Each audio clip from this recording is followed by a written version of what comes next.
Welcome to this tutorial. In this tutorial, I'll show you how you can always mute your videos automatically whenever you play them in your Facebook. So if I go to my videos tab and any video plays, so here you can see that the video is not automatically paused now. So to enable this feature, what you can do is simply click on these three horizontal dots present at the top right corner of your screen. Then once you have clicked here, you may navigate to this settings gear option right here. Then under the settings and privacy option, simply scroll down until you see this media option. Click on this media option and here you can see that this option which says videos start with sound.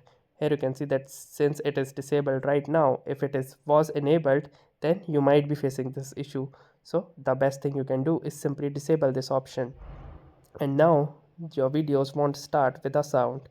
So that's it for this video. I'll see you in the next one. If you like this video, make sure to hit the like button as well, comment on this video, share it, and don't forget to subscribe to our channel. Thank you for watching and have a nice day.